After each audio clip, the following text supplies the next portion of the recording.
What's up, everybody? Welcome back to Cooper Stuff. Oh my gosh, we have got a banging episode today. I'm serious.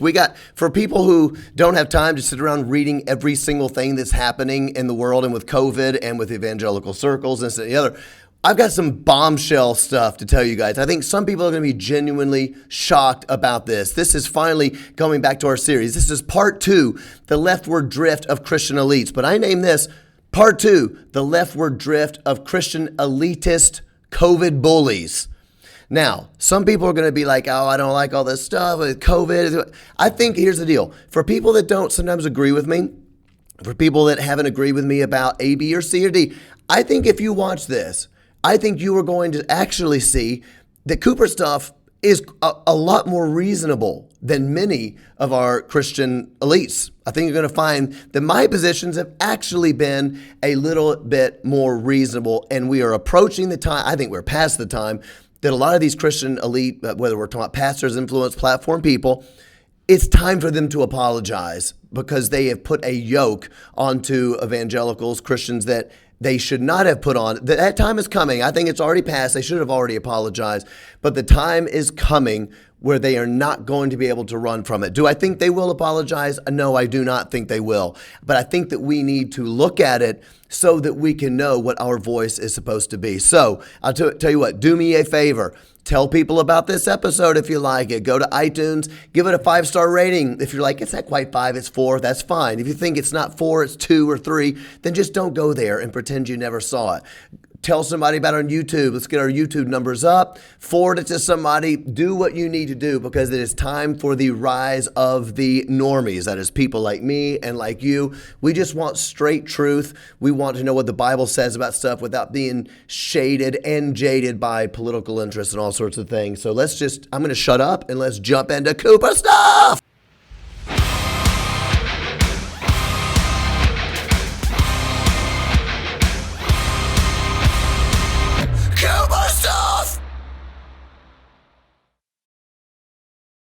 All right, everybody, let's start with this. As you undoubtedly know, Russia has now invaded the Ukraine. Things are getting crazy. It's a terrible thing if you've been watching any of the news. We have no idea what the implications of this are going to mean on a world level.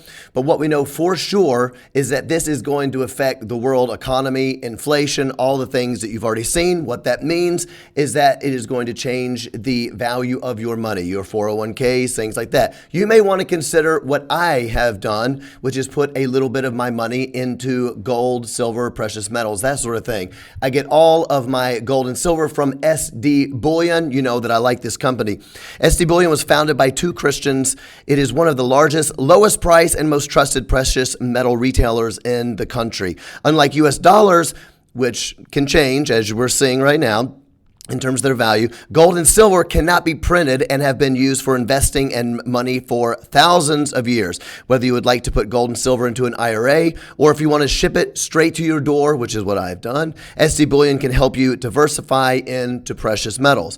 If you want more information or you're ready to protect your assets with gold and silver now, contact my friends at SD Bullion by texting Cooper to 465-322. That's 465-322. And in case you have one of the phones with the letters, that basically spells gold 22. Those are the numbers 22, all right? Gold 22. So you text Cooper to gold 22.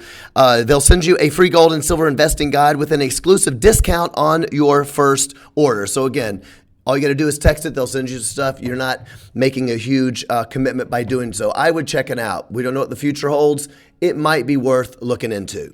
What's up, everybody? Welcome back to Cooper Stuff. Man, I'm telling you, this is so serious. A really, really important episode. We have to look at this. Let me say this.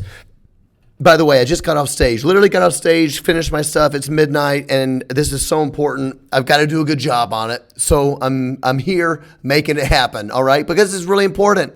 The leftward drift of elite COVID bullies. This is really important. Some people might be like, what do you mean by COVID bullies? Let me tell you my feeling. I'm going to read the stuff in case you're like, I don't really know what that means. I'll read it to you in a second. Here's my general thing. We have been bullied by a lot of our evangelical elites. You've seen there's been a major divide on vaccines and masking, all this stuff, majorly.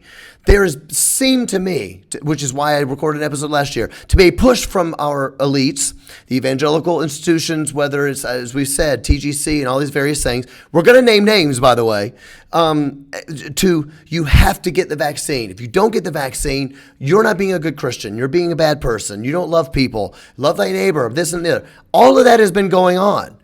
That's what I mean about the COVID bullies.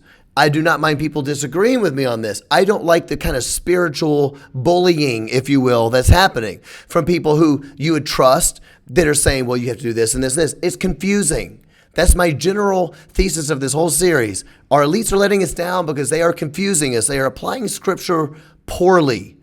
They just are. They're applying it poorly in most cases, in my opinion, usually with wrong exegesis. I think that they are being pulled by something else. I don't know what that something else is. So let me say this in case we have brand new people. I'm not doing this because I hate the people I'm going to name their names. I don't hate them at all. Not doing it because I don't think they're brothers in Christ. I do think they're brothers and sisters in Christ. I think we're going to be in heaven together. We're going to be loving Jesus together. I believe that. But I do believe that we have to call this out. We have to call it out. All right? So that is kind of my general thing. So I'll tell you what. Let me read to you how I'm setting this up because I don't want this to be too long. So let me read it. I'm going to give you my thesis, and we're going to jump straight into this, all right? I think you're going to find that Cooper stuff's being reasonable, but let's just look at it. Here we go. Number one, I'm going to tell my position on the vaccines. I think you're going to actually find it reasonable. Number two, I'm going to show you the elite position. I'm talking about the Christian elites position on vaccines.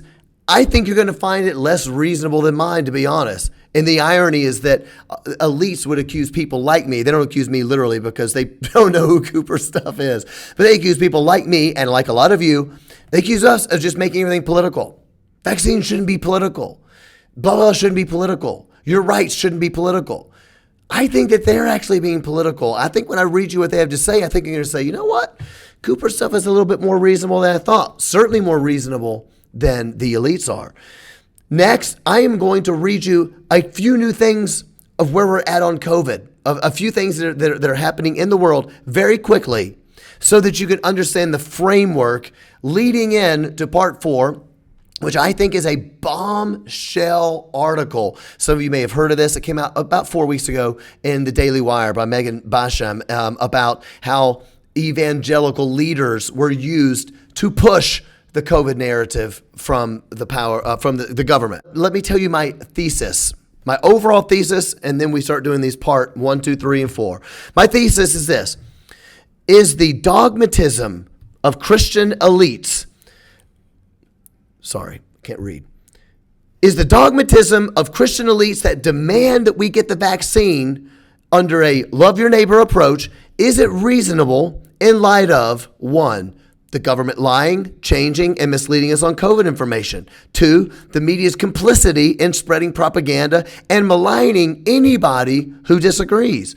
Number 3, the big tech censorship, deplatforming, and canceling anyone who presented a different narrative than the approved government narrative. And when I say government narrative, I really mean approved. It's really an alliance. Government, big media, big tech, big all these things. 4, the fact that this is an experimental drug that we have no idea how it may affect people. Is it reasonable under these circumstances to question the vaccine? That's what we're going to talk about today. And is it reasonable to apply love your neighbor within the framework that I just said? We're going to look at it here in a second. Other aspects that we're not even going to discuss today: government tyranny, all of our institutions going together in an onslaught of personal freedoms that now even Christian elites are parroting the same thing the government's saying, even saying it out loud. It's not about your personal rights. You keep hearing that, not just from the left. You're hearing it now from and the Christian left and the Christian elites. The same thing. That is at the heart of Americanism, by the way. All right, so that we want to get too deep into that. We'll save that for next week. This doesn't even count for the concern of huge things that are not conspiracy theories, like the Great Reset. This is not a conspiracy theory. You can go on and read what the World Economic Forum and the Great Reset, read what they say about themselves. We can't exaggerate what they want to do. We're not even getting into that. We're not even getting into the concern of the Great Reset, the push for globalism, a global worldwide technocracy, and the fact that anytime the government calls an emergency from now on, are they going to be able to do literally anything that they want to do? All right. So this is kind of what I'm getting at here. If that's what it's going to be, if the government can call an emergency on anything, well, then who gets to decide when it's an emergency? It's the same people that are benefiting from the emergency calling the emergency, which suspends all of your rights. So I'm jumped a little bit ahead of myself. So let me jump into part number one is this. I said I'm going to tell my position on the vaccine. I think you're going to find it reasonable. My position has always been the same. Some people have said that I'm anti-vax. The only reason you can say I'm anti-vax is because our institutions have decided to change the definition of what being anti-vax means. I'm anti-mandate. I'm not anti-vax. I can't believe that this is happening and people are like, well, it's not a big of a deal. It is a big deal when you just decide, I'm just going to change the definition of something and then use it as a weapon against people. I'm not anti-vax. I have always said from the very beginning, this is a confusing time. There's a lot of information to read out there. It's really confusing for lay people like me. I'm reading all this stuff going, I don't know what's happening. There's propaganda on every single media network there is. Every media network is propaganda. Who's to know the difference? Who's to be able to discern what is happening? Listen to this voice, they say this. This voice, they say this. It's really hard to know what's going on. Therefore, it has seemed very reasonable to me to say, you know what? Vaccines, it's an issue of conscience. Is that so hard to do? There are a lot of things that we say are not issue of conscience. Sexual morality, not an issue of conscience. There's all sorts of things like that. Killing folks, not an issue of conscience. Getting a vaccine seems like an issue of conscience to me. I don't think that's fine. If you want to do it, you do it. If you pray about it and you don't feel good about it, then don't do it. That seems reasonable to me. I don't like the segregation. I don't like the churches are doing the segregating thing. Come to church, worship God. If you want to wear a mask, wear a mask. And I don't think that people should make fun of you for it. It's an issue of conscience. I don't know what that person's situation is. They might live with a grandmother. They may live with a 94-year grandmother. My grandmother's 94. And even in 2020, I'm talking about 4 months after lockdown, she's like, when are you going to come see me, John? Why aren't you coming down here? I'm like, because I don't want to bring COVID down there and kill grandma. So I don't know what their situation is. If you need to wear a mask, you wear a mask. That seems pretty reasonable, doesn't it? What I haven't liked, what I have spoken out against, is the spiritual bullying of people saying, you must do this. I would like to read something to you real quick. Let's jump to Proverbs 18:13. ESV, if one gives an answer before he hears, it is folly and shame. Let's jump to the New Living Translation. A lot of people make fun of the New Living Translation. I kind of like it sometimes. Here's what it says. Spouting off before listening to the facts is both shameful and foolish. That's a good one. Spouting off. Why am I reading this? Basically what we're saying is this. If one gives an answer before he hears, it is folly and shame. Is it a good idea to listen to both sides of something before you jump and say, yeah, I think that's right. We're going to force you to do it. Proverbs 18, starting in verse 17. The person who tells one side of a story seems right until someone else comes and asks questions. What do you think about that? The person who tells one side of a story seems right. Yeah, that seems right. Until someone else asks questions. Let me ask you this. If the shoe fits, I'm just asking a question. Is it possible that our Christian elites that has been bullying everybody about the vaccine, is it possible that they only heard one side of the argument? Do you think that's a possibility? Do you think maybe they didn't listen to the other side of the argument, but they jumped to a conclusion? For instance, the fact that we have been living in a world of propaganda for years now. You can't tell what's true and what's not true. It's very, very difficult to discern. That's what I think. Do you think so? Send me a comment. Am I wrong, or does it sometimes seem like it's actually kind of hard to tell what's going on? Do you think maybe that they jumped to a conclusion without thinking for a second? And I'm not saying, by the way, that they can't believe it's the right thing to do, but the pressing down on all of us. Do you think it would have been better for them to have said, you know what, this is what we believe, but we don't want to put a yoke on you? Like when I say yoke with me is, I don't want to put a weight on you that's not really from God. That's Pharisaical. That's what the Pharisees did, right? Pharisees had the law of God and they said, you know what, the law of God's not enough. I want to put some new restrictions on. You can't do this and this and this, and that's how you're going to be holy. They're putting a yoke, they're putting a weight on people that God did not put on them. That's what I have a problem with. Do you think that these elites, that I'm going to read you their own words in a little while, do you think that they listen to the other side? They can even consider the propaganda that we've been seeing. All right, we're talking about propaganda. We're talking about some of the same people that are still believe in the whole Trump and Russia collusion, all the crazy stuff.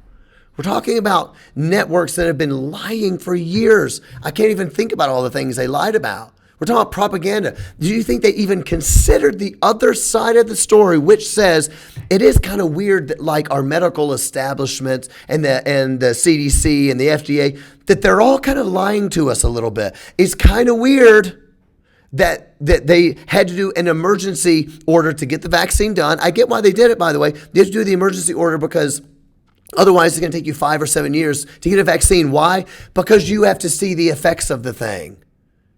So we say, okay, so we do an emergency order. Well, guess what that does? This is a CNBC article. You can't sue Pfizer or Moderna if you have severe COVID vaccine side effects. The government likely won't compensate you for damages either. Why? Because it's an emergency act. It indemnifies them against liability. Why? Because we don't really know what it might do yet. So they can go on there and say it's safe all that they want to. But the government, they're not liable. These companies are not liable for anything. Because we did an emergency act. Yeah, but why aren't they liable? Because they don't know what it's going to do. Do you think that these elites just maybe didn't really consider that? Like, I don't know, maybe that's not really that big of a thing. Do you think that the elites consider the fact that they've been withholding information, they've been lying about other information? For instance, let's say that I go and I get in a car wreck and I die from a wreck. They come and they test me and they found out that I had COVID as I died. They count it as a COVID death. We all know that. If you go and get a vaccine and 2 days later you die out of the blue, this has happened to someone that I know. It's like a friend of a friend of a friend, completely healthy, was pushed to get the vaccine. They have to get it. A young person, early 50s, pushed to get the vaccine. Went and got the vaccine, just randomly died from the same heart condition, from the same, I don't remember what it's called, heart embolism, whatever it's called. The same thing that you keep seeing pop up on the internet. I know 3 people under the age of 50 who all of a sudden had the very same heart thing happen. Before vaccines, I don't have any friends that have had this. I know 3 people that got 2 vaccines, boom, had this weird heart thing, whatever it's called. Well, somebody's a friend of a friend of a friend died from it, but it was only 2 days after. You're not fully vaccinated until 14 days after you get it. So because of that, that doesn't count as a death from a vaccine. So all of this is going into the misinformation that we're clearly not getting. This is from the Daily Wire, but I'm going to read you this. This broke actually on the New York Times of all places, all right? The New York Times, CDC blasted after withholding data over fears of vax appearing ineffective. Medical experts slammed the Centers for Disease Control and Prevention after the agency admitted it, to withholding a significant amount of data collected on COVID-19 vaccines from the public. The CDC refused to publish, quote, large portions of data gathered on COVID-19 vaccines over concerns that it would be, quote, misinterpreted, according to the New York Times. CDC spokeswoman Kirsten Norland said that the fear of misrepresentation, along with several other factors, led the government health agency to withhold the information. Even the left is mad about this. Even the left is freaking out. What do you mean they withheld information for a year? We're talking about for a year. This just came out. Why are they surprised they withheld information? I don't want to say that like, oh yeah, I knew all of that, but it's not a surprise. I knew some of that because I've been reading the stuff. So they've been withholding information. They've been lying about the ways they count cases, the ways they count deaths. And not only that, it's the fact that they've been making it this one size fits all thing. When clearly, look, I looked up the thing on was it Statistica, .com, the statistics. So we had 900 and, say 920,000 deaths, something like that. Guess how many people have died in the entirety of COVID in America under the age of 50? Under the age of 50, all right, in the whole time, it's less than 60,000. So we've had 920,000 deaths. 60,000 of them were people under 50. Under the age of 18, guess how many have died? This is crazy. How many have died from COVID under the age of 18? 800. So more people die under the age of 18 from the flu than have died from COVID. So the question is why are they now all of a sudden late? By the way, this week we had a COVID miracle. Apparently, something amazing happened. In the State of the Union, they just decided, you know what? It's actually time. We got to lift these mask mandates. So they lift the mask mandates the day before the State of the Union. Why? Do you think that might be political at all? They're always calling people like me political. Do you think that might have something to do with it? Might have something to do with the fact that they don't want to have a State of the Union address with everybody in there that's triple and quadruple vaxxed and 3 masks on, separated 6 feet apart for another year, when it's an election year and things aren't really going like super duper good. Think that might have something to do with it. So here's what they do. They lift the mask mandates, but we're still have it for the kids. Still have it for the school kids because COVID, because we got to protect the kids. 800 people under the age of 18 have died in America in the entirety of COVID. It's less than the flu. So now they're lifting mask restrictions for schools, which obviously I applaud. My question is I wonder if these Christian elites are going to be mad because they said, no, people are dying these kids are dying. You have to make sure they're masked. Well, they're still dying from the flu more than the COVID. And it's still going to be flu season, I think. So vaccines and masking forever. Well, that's a pretty bad one. I got one more article I got to read to you here. How about this one? This is a bombshell. Nobody is covering this. My guess is even a lot of people watch Cooper stuff don't even know this. This has not been covered on any news, major news that I've seen. Came out on the Epic Times. Listen to this. Pfizer's COVID-19 vaccine goes into liver cells and is converted to DNA. We've spent 2 years with anybody that said, we're concerned this might, mess around with your DNA. Don't say it. Don't say you're a denier, a science denier, an anti-vaxxer. You're spreading misinformation. We're going to take you off of social media. Well, twist. Here's what I got to say for you guys. In fact, I'm going to give you my first ever new one to celebrate. This is a fancy Nancy for you here. Huh? Fancy Nancy. Now listen, this is just a preprint for a study. We don't know if it's true yet. I'm not saying that this is true. Now the study is true, but we need more studies. The problem is for 2 years people have been saying we're concerned this can happen. You weren't even allowed to say that. You weren't allowed to say it.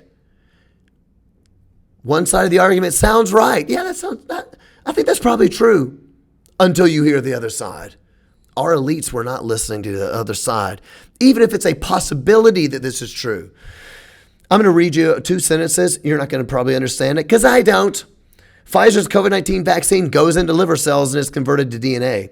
The messenger RNA from Pfizer's COVID-19 vaccine is able to enter humans' liver cells and is converted into DNA, according to a Swedish researchers at Lund University. This is written in the current issues of Molecular Biology. I'm just going to be honest with you. I don't really know what this means. I'm not even going to waste my time reading it because you probably won't understand it much more than me. The CDC says, quote, COVID-19 vaccines do not change or interact with your DNA in any way, claiming that all the ingredients in both mRNA and viral vector COVID-19 vaccines are discarded from the body once antibodies are produced. These vaccines deliver genetic material that instructs cells to begin making spike proteins found on the surface of SARS-CoV-2 that causes COVID-19 to produce an immune response. Pfizer didn't comment on the findings of the Swedish study, I wouldn't either, and said only that its mRNA vaccine does not alter the human genome. All right, I'm going to be honest with you. I don't really know what this means. It's bad news. And part of what this means, if I've understood it correctly, is that, yes, you get the vaccine. According to this, again, this is just the article I'm reading. All right, we're going to see if we get more research in. But yes, actually, it does go into your liver. Yes, it does change your DNA. Could that mean that we end up with a lot of people with cancers, heart problems, and diabetes, and all sorts of stuff happening because your DNA is now being altered? I'm not trying to act like I understand this. I will tell you, I don't understand poo about this thing. I read it. I'm like, that makes no sense. Sent it to a friend of mine that's a doctor, and he said, yeah, this is what this means. It's really bad. If there's even a chance that this could be true, do you think that sounds like the other side of the argument? That before our Christian elites go, you need to do it because Jesus would self-sacrifice. Do you think that would be worth reading? I do. I personally think that would be really worth reading, because you know what you might get? Talking about the age group of the people that died, as we all know then. Basically, 70 or 80% of the people that have died from COVID are above the age of, say, 70 or something of that nature, all right? Like, everybody knows this. And so what you end up doing is giving a vaccine to the elderly as they're dying, and then demanding that everybody else also do it. So you have 70-year-olds dying, but then you have maybe 30-year-olds that are healthy, 20-year-olds that are healthy, 15-year-olds that are healthy, that maybe had their DNA being changed. I guess what I'm trying to say is this. If you ask any old elderly person alive, would you rather see you die at age 82, or would you rather see a 30-year-old get cancer for that? You're not going to, and the statistics prove it, because we have the statistics of people in America that supported vaccine mandates. Unsurprisingly to me, the people that were by far the least supportive of vaccine mandates were all over the age of 65, because there's just something natural that you realize. I'm 65, I'm 70, I'm 80 years old. I've lived a good life. I've lived whatever. Maybe I need to get the vaccine because I am elderly, and that COVID's coming after me. Maybe I need to do that. And if there's long-term effects, well, by then I'll be 80 years old or 85. Maybe it's worth it for me, but I don't think we should force a 30 or a 15-year-old, a 12-year-old to do it when we just don't know what really may happen. They all will tell you that. Well, why didn't our Christian elites figure that? Why didn't our Christian elites figure this out, rather than just parroting what the tyranny state is making you do? This is a real problem, you guys. Could it be the case? Could it be the case that our Christian elites did not listen to the other side? And could it be the case that by not listening to the other side, the possibility of the government's lies, the censorship, the misinformation from CDC and FDA and big tech, this joining of big tech and the power of the state, and then the far-reaching implications of the Great Reset and the emergency acts. This is also happening in the UN, by the way. The UN is trying to create an emergency acts thing. So when they call an emergency, there will now be another set of rights, basically. Because a lot of people are complaining about their individual rights. And the idea is, well, if we call it an emergency, then your rights just go away for a while. Like pause game. So my son used to say, pause game, your rights are done. It's not about, we call the emergency. And when we call the emergency, you just say, okay, here's my rights, take them. They're not mine, they don't belong to me. And then the Christian elites go, that's right, just like Jesus gave up everything, just like that. Let the government come into your house and pump you full of something that they do not have any idea what may happen. And they're not liable. Why are they not liable? Because they don't know what's going to happen. What I see Christian elites doing, frankly, remember when Jesus said, give to Caesar what belongs to Caesar and give to God what belongs to God? These Christian elites, you know what they're saying? Give to Caesar what belongs to Caesar, and also give to Caesar what belongs to God. That's what they're saying. I think it's really bad. So if you're like, John, I hear what you're saying. What are you even talking about, John? Let's start with this article. This is from David French. David French is a Christian, he's kind of a politics guy. He writes on the Dispatch. He writes articles for the Atlantic. He's an important guy. He used to be a conservative. I don't think he's conservative anymore. I call him a neocon, actually, but I think he would still call himself a conservative. He's a Christian, and he's constantly on whatever side I choose, he's on the other side every time. Let's look at what he has. He has something on the French press. Also, as a side note, ironically, David French also he makes an appearance every Friday on Phil Vischer's Holy Post podcast. So it kind of gives you an idea of who kind of belongs to whom in this situation, who goes with him. Let's look at what the French press, thedispatch.com, here's the title. It's time to stop rationalizing and enabling evangelical vaccine rejection. There is no religious liberty interest in refusing the COVID vaccine, David French says. Well, that doesn't sound very conservative to me at all. As the coronavirus's Delta variant rips through mainly the southeastern United States, two things are becoming clear. First, amidst the dark clouds of continued disease, there's a silver lining of increased number of vaccines. After hitting a weekly low in early July, the pace has picked up to an average of almost 900,000 vaccinations a day. Through persuasion and mandates, that's great. Yeah, mandate. Through persuasion and mandates, America is chipping away at vaccine reluctance. At the same time, however, the remaining vaccine holdouts are growing more extreme, and significant parts of the Christian right are enabling, excusing, and validating evangelical behavior that is gravely wrong and dangerous to the lives and health of their fellow citizens. I'm going to skip all the way down to the bottom because I'm going to talk about David French next week with Dr. Joe Boot. Let's look at the bottom. At the bottom, he says this essay isn't designed to answer all the various misinformation and conspiracy-based objections to vaccines. The internet is awash with facts and explainers designed to rebut virtually every anti-vax argument ever shared. That is true. The internet is awash of fact checks and explainers because they censored anyone that disagreed. You know, like the lab leak theory. We censored that, so now it's awash with all the true stuff. Except the lab leak theory probably kind of did happen. Now we kind of know that. Besides that, everything else is done, all right? We made sure we censored all the people that said that it started in a Wuhan lab. Don't worry, they're gone. It's true, but they're gone.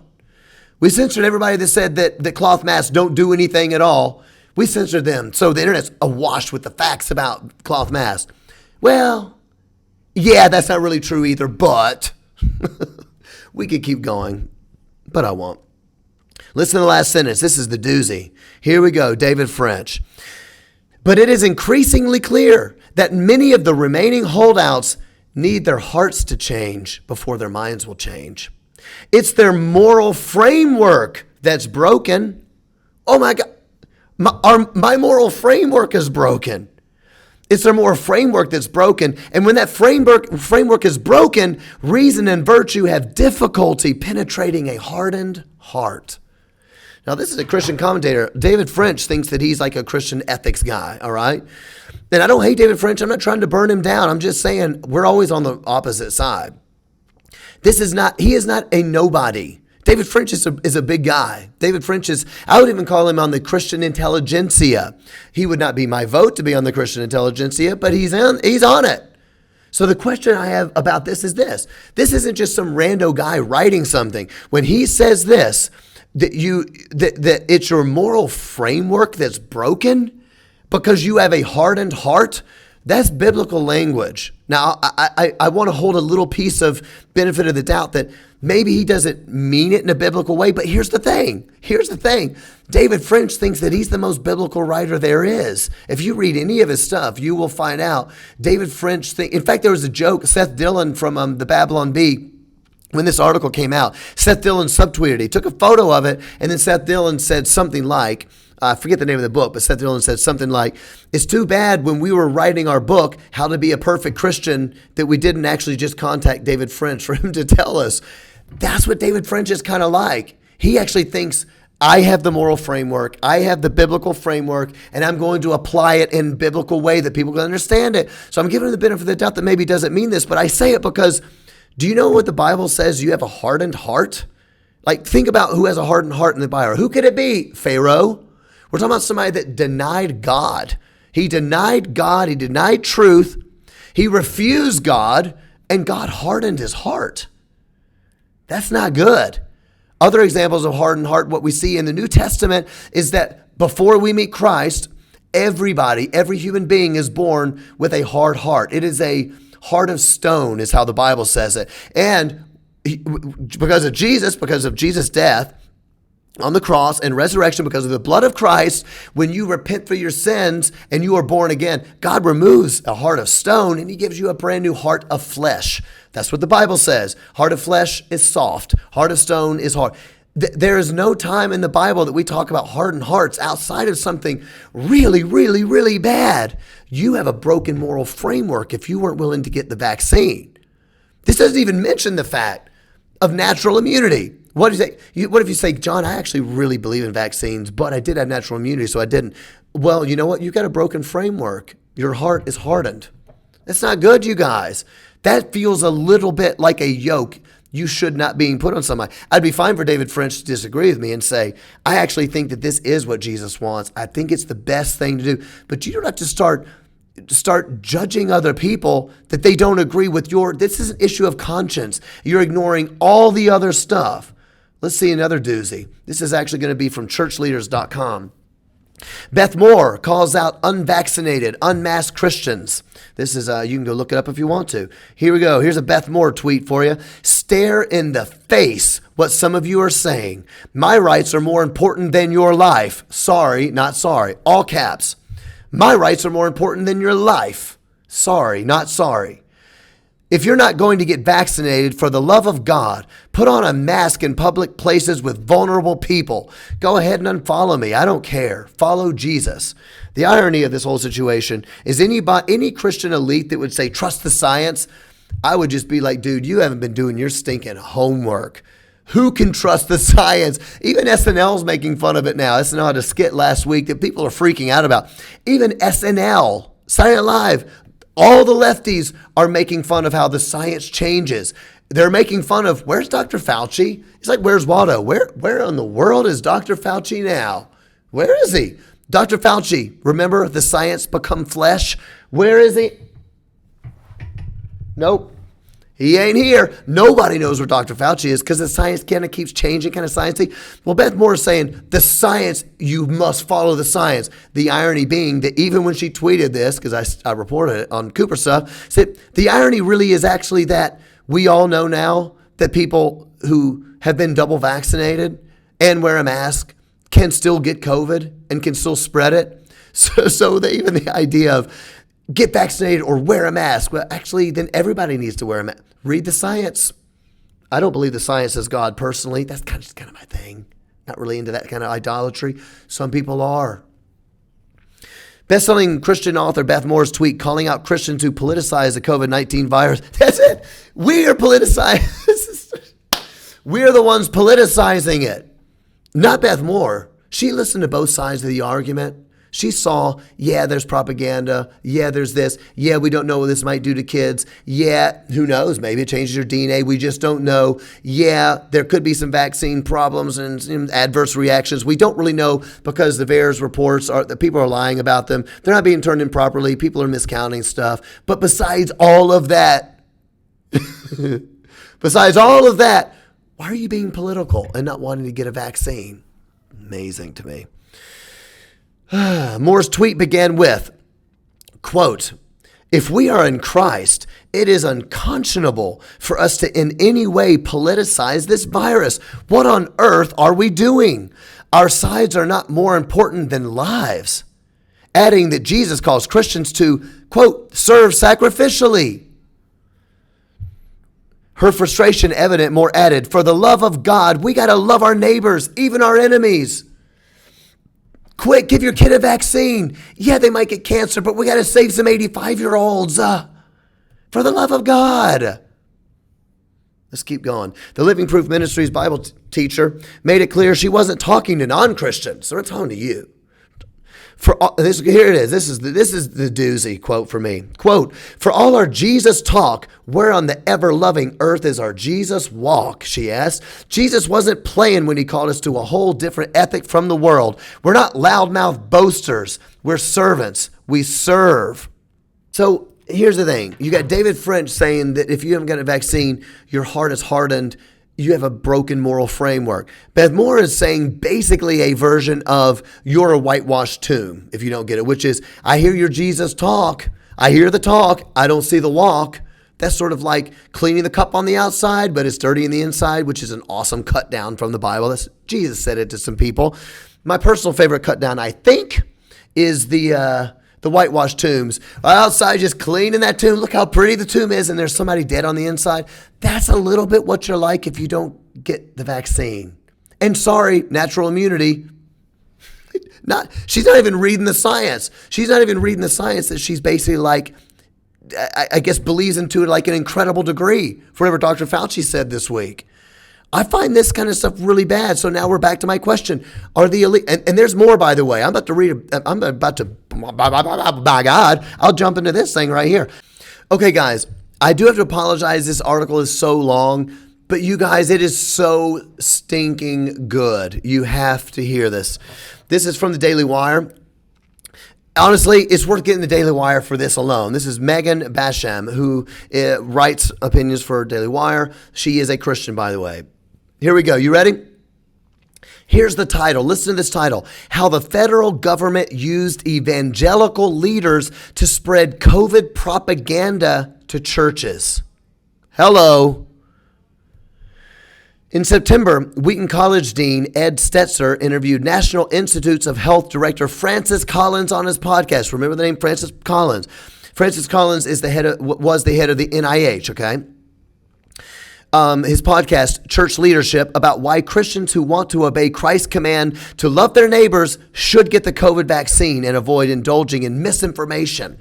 For those not familiar with Stetzer, he's not just a religious liberal arts professor, and this wasn't just another dime a dozen pastorally podcast. To name just a few of his past and present titles in the evangelical world, Stetzer is also the executive director of the Billy Graham Center and the editor-in-chief of Outreach Media Group. He was previously an editor at Christianity Today and an executive director at Lifeway, one of the largest religious publishers in the world. That's to say nothing of the dozens plus books on missions and church planning he's authored. I will give you one thing about Ed Stetzer. Ed Stetzer was the guy, when he was leaving Christianity Today a few years ago, that kind of like left with a big bang. Remember, he wrote like a thing about why Trump had to be impeached, why Christians it's the only ethical right thing to do was to get away from Trump. I actually wrote a response letter to Ed Stetzer about that, but I never sent it in because I figured that nobody would really care what I had to say. My major problem with it in general, and I guess this just gives you an idea of where Ed Stetzer was at, is he set up this kind of false dichotomy about what was happening with Trump and whatnot. It was like, okay, on one hand, we were dealing with a bad lot between Hillary Clinton and Trump. You know, Hillary Clinton, her policies might make things worse in the world for abortion and things like that. But the Trump one, he was just so immoral. And so there was this like false dichotomy. I had an issue with that because short version is this. If somebody's policies are going to implement things like third trimester abortions and, experimenting on babies and us also exporting abortions to South America with the Mexico City policy, which is reinstituted with Biden now. If somebody supports that, then they also are an immoral person. What I didn't like was this false dichotomy of Trump's a really evil, horrible, immoral person. Hillary Clinton really isn't, but her policies aren't really so great. I didn't like that, but that kind of gives you an idea for this. So I'm not just trying to beat up on Ed Stetzer, but it gives you an idea of kind of what we're talking about here. So he had on Francis Collins on his podcast. In short, when it comes to leveraging high evangelical offices to influence everyday Christians, arguably no one is better positioned than Ed Stetzer. You may not know his name, but if you're a church-going Protestant, it's almost guaranteed your pastor does, which is why when Stetzer joined a line of renowned pastors and ministry leaders lending their platforms to Obama appointee Collins, the collaboration was noteworthy. During their discussion, Collins and Stetzer were hardly shy about the fact that they were asking ministers to act as the administration's go-between with their congregants. I want to exhort pastors once again to try to use your credibility with your flock to put forward the public health measures that we know can work, Collins said. Stetzer replied that he sometimes hears from ministers who don't feel comfortable preaching about COVID vaccines, and he advises them in those cases to simply promote the jab through social media. Now, this is exactly, I had to interrupt, this is exactly what I was talking about when I talk about this COVID bullying that's happened. It's happening in big ways. With the David French, there's something wrong with your heart and your moral framework because you have a hard heart. Man, that's not good at all. Beth Moore, for God's sake, you're Jesus walking, Jesus talk, and you can talk and chew gum at the same time. You get all that happening, but you also get the more subtle ones, which are pastors like, so thankful to God for my vaccine, like all of that kind of stuff. That is a subtle way of saying, I think this is how you love your neighbor. I have no problem with pastors doing that, by the way, in terms of saying get my vaccine. I have no problem with them doing that. That's their right. It's initial conscience. That's their conscience. Go for it. The thing is that they are doing it because they were told to do it from a propaganda campaign that began with the power state. All right? This is crazy. Let's keep going. I just tell them, when you get vaccinated, post a picture and say, so thankful I was able to get vaccinated. How many of those have you seen, by the way? A lot. Setzer said, people need to see that it is the reasonable view. The conversation also turned to the subject of masking children at school, which with Collins noting that Christians in particular, listen to this, Collins noting Christians in particular have been resistant to it, to masking your kids. This is amazing. I'm about to blow up. His view is firm. Kids should be masked if they want to be in the classroom. To do anything else is to turn schools into super spreaders. Setzer offered no pushback or follow-up questions on his views from other medical experts. Now, I got to stop here. This is the thing. Once again, let's just say if we find out in 10 years, I say it's not actually a big if we find out in 10 years that those kids wearing masks did irreparable damage to them, like in the way they learn, in the way they communicate, in the way they see what facial expressions are supposed to mean. If we find out that this has a huge effect in 10 years, we've already found out, by the way, it has. So it's a little bit of a dumb rhetorical, but I'm saying it anyway. If we find out that happens, then would it actually have been good? Man, this is so dumb. Would it actually have been good that it was mainly Christians pushing back up against the mask? Remember, 800 people under the age of 18 in the entirety of COVID in America died from it. Less than the flu. So this isn't like a big age group that's just getting crushed, hammered, dying from COVID. Plus, we also now know that cloth masks don't do anything. SNL was making fun of it now. Everybody kind of knows that, except for Collins, because he's still parroting it just a few months ago. So is it actually a good thing? I say it's actually a good thing. Because why is this? Because we should be asking both sides of it. We got to do the math. It's really good. Yeah, but what about all the other stuff, bro? What about their learning? Did you guys see the thing that came out from the CDC? Without telling anybody, they changed their, what do you call it? So like, let's say if people are graduating from 8th grade, there's a certain amount of things that they are supposed to learn. Their learning standards are supposed to be to this level. Without telling anybody, they went in and they lowered everything by 2 years. Why? Because kids haven't learned poo in 2 years. They're all falling years behind in their school. The mask have clearly hurt them. We see of depression, suicide. All of this is out there. I'm not even going to bother. I'm telling you, you all know this. In other words, there is massive amounts of harm that these masks did. And he's on this podcast saying that's the thing that Jesus would do. And he is also not only saying that's the thing that Jesus would do, he's reprimanding you, Christian parents. You're the worst ones about not masking your kids. That is not good, you guys. Much earlier in the pandemic, as an editor at evangelicalism's flagship publication, Christianity Today, Setzer had also penned essays parroting Collins' arguments on conspiracy theories. Among those, he lambasted other believers for entertaining the hypothesis that the coronavirus had leaked from a Wuhan lab. This is amazing to me. They're lambasted saying, Christians have to know the truth, stop spreading conspiracy theories, and do what Jesus says to do. Well, that's not going to age well, I don't think. In a now deleted essay preserved by Web Archive, Setzer chided, if you want to believe that some secret lab created this as a biological weapon and now everyone is covering that up, I can't stop you. And they did. I mean, here's the thing, man. Here's the thing. And by the way, I am not saying that I think that they did it as a biological weapon. All right. I don't think that's what all that many people are saying. Here's the thing. Collins was one of the people, along with Dr. Fauci, that kept going on TV saying it's an impossibility. They weren't even saying it didn't create a lab. I think that that's wrong. It's an impossibility. And if you are spreading that, guess why you're spreading it? Why would that be? Racism, basically. I give that one of these. Huh? Great work, guys. It's racism because I guess you don't like people from Wuhan. And they kept saying it is an impossibility. They could have just said they don't believe it. But no, they had to go one step further. It's an impossibility.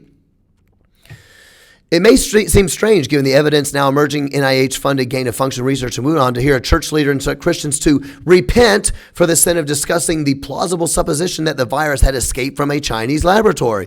This is especially true as it doesn't take any great level of spiritual discernment, just plain common sense, to look at the fact that COVID first emerged in a city with a virology institute that specializes in novel coronaviruses and realize it wasn't an explanation that should be set aside too easily. But it appears Stetzer was simply following Collins' lead. Only 2 days before Stetzer published his essay, Collins participated in a live stream event co-hosted by Christianity Today. The outlet introduced him as a follower of Jesus who affirms the sanctity of human life. Are you hearing this? They're saying this. Here's Collins. He's the NIH guy. He's a follower of Jesus. He affirms sanctity of human life. Listen to this. Despite the fact that Collins is on record stating he does not definitively believe, as most pro-lifers do, that life begins at conception, and his tenure at NIH has been marked by extreme anti-life, pro-LGBT policies. More on this later. But the pro-life Christian framing was sure to win Collins a hearing among an audience with deep religious convictions about the evil of abortion. Many likely felt reassured to hear that a like-minded medical expert was representing them in the administration. During the panel interview, Collins continued to insist that the lab leak theory wasn't just unlikely, but qualified for the dreaded misinformation label. Quote, if you were trying to design a more dangerous coronavirus, you would never have designed this one. So I think one can say with great confidence that in this case, the bioterrorist was nature. Humans did not make this, nature did. I want to say this really fast because I read some people saying Christians are canceling Dr. Collins just because of, what do they say? We're canceling. I don't remember the argument, but they were basically saying if we don't like something he says about pro-life, then he's done. Like we won't ever listen to his medical opinion again. That is not what's going on here at all.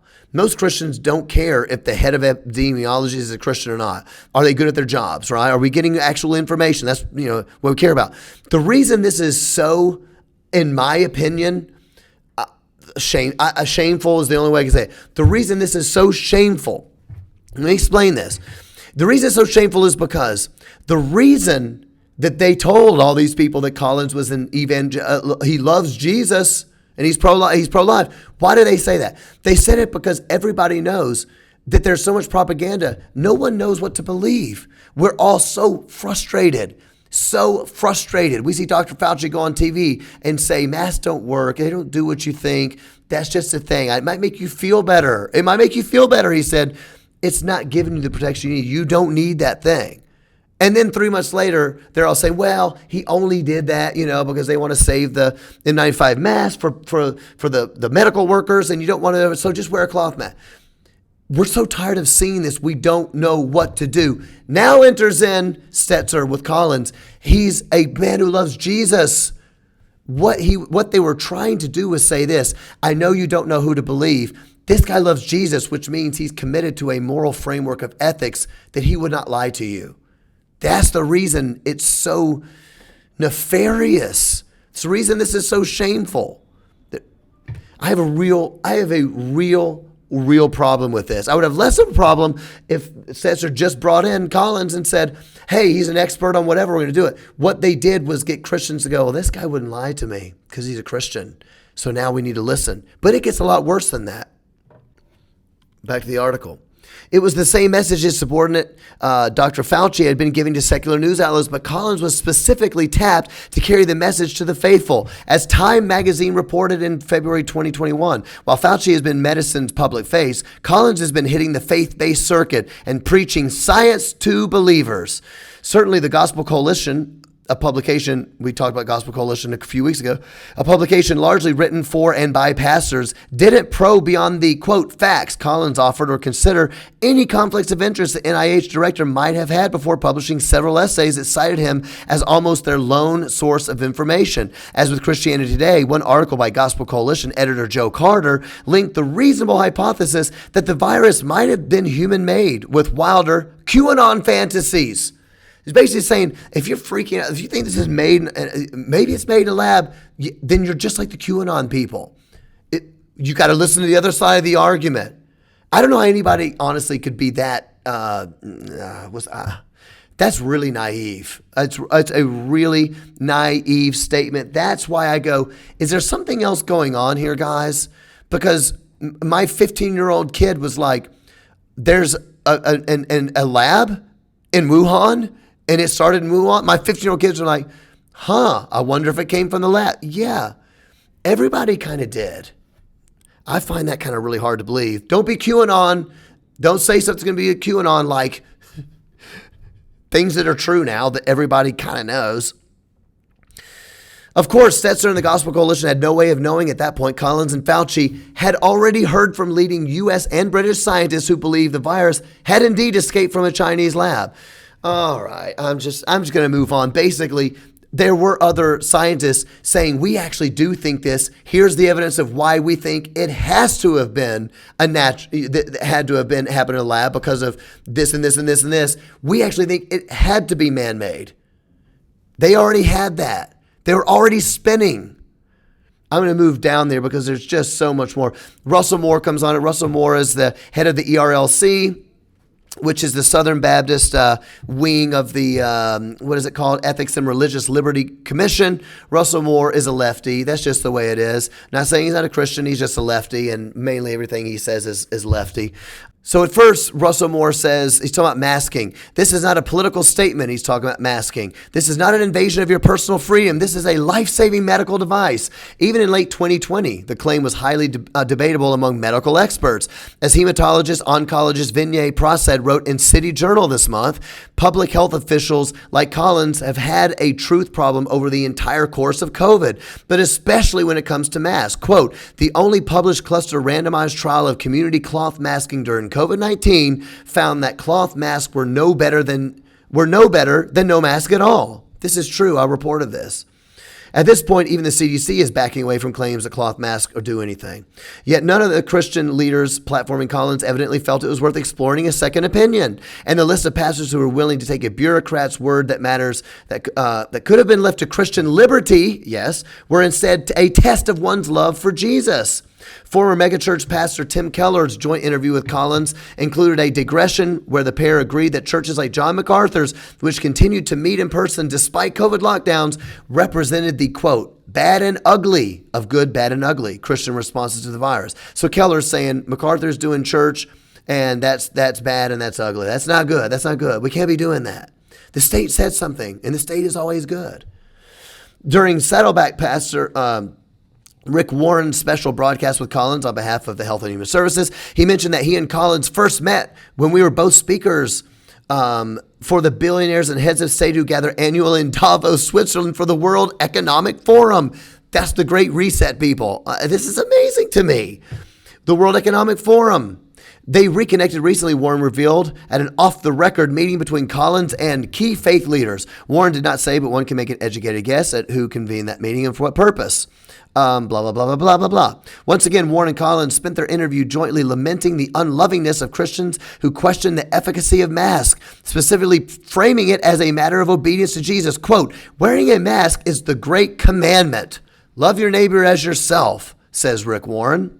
Let me just say a word to the priests and pastors and rabbis and other faith leaders. This is our job, to deal with these conspiracy issues and things like that. One of the responsibilities of faith leaders is to tell people to trust the science. Did you hear that? I'm going to say it again. One of our responsibilities as faith leaders is to say to trust the science. Is that a... Sorry. I smell something, smells like poop. No, that's actually not one of your responsibilities. They're not going to put out a vaccine that's going to hurt people, says Rick Warren. They wouldn't do that.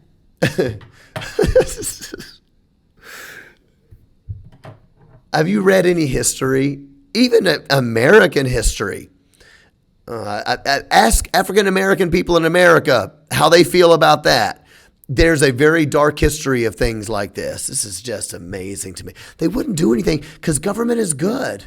Government is here to do really good things for us, like make sure you don't have liberty so they can lead you into the promised land called utopia. Smells like commies. Let's move on. The same week, MacArthur's church was in the news for resisting California Newsom's order to keep House of Worship closed. Collins participated in an interview with celebrated theologian N.T. Wright.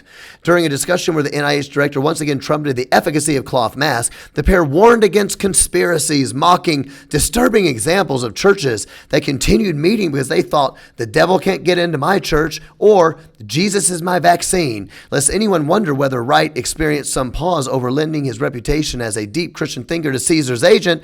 The friends finished with a guitar duet.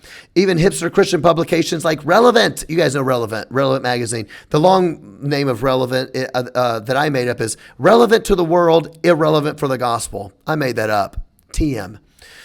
Whose readers have likely never heard of Collins, still looked to him as the foundation of their COVID reporting. Throughout all of it, Collins brought the message to the faithful through their preachers and leaders. Quote, God is calling Christians to do the right thing.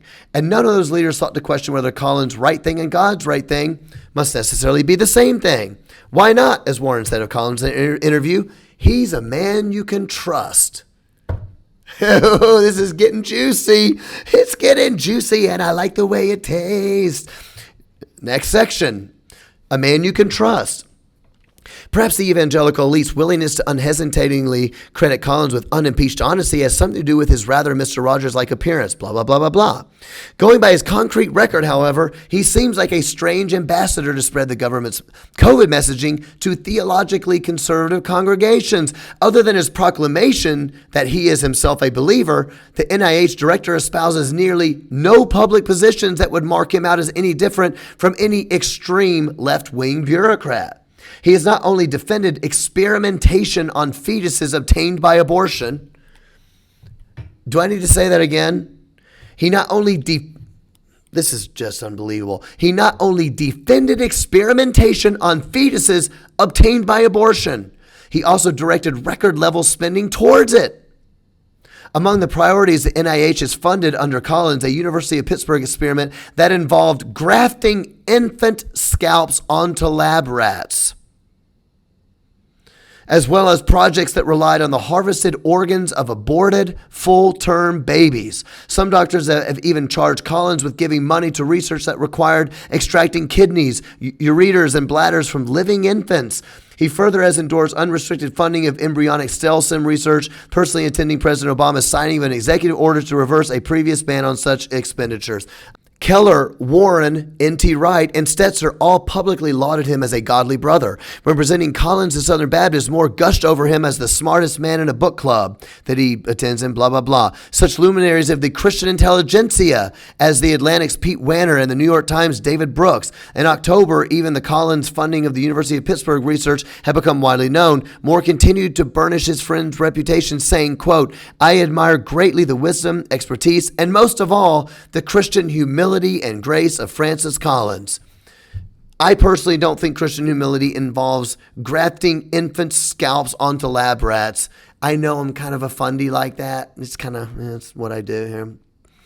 Last paragraph. The Daily Wire reached out to Stetzer, Keller, Wright, Warren, Moore, and David French to ask if they have changed their view on Collins, given recent revelations. None responded. I'm going to stop there.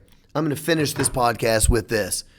Is it possible that our Christian elites did not listen to the other? Did they say, that's right, that sounds really good, that's what it is, without listening to the other side?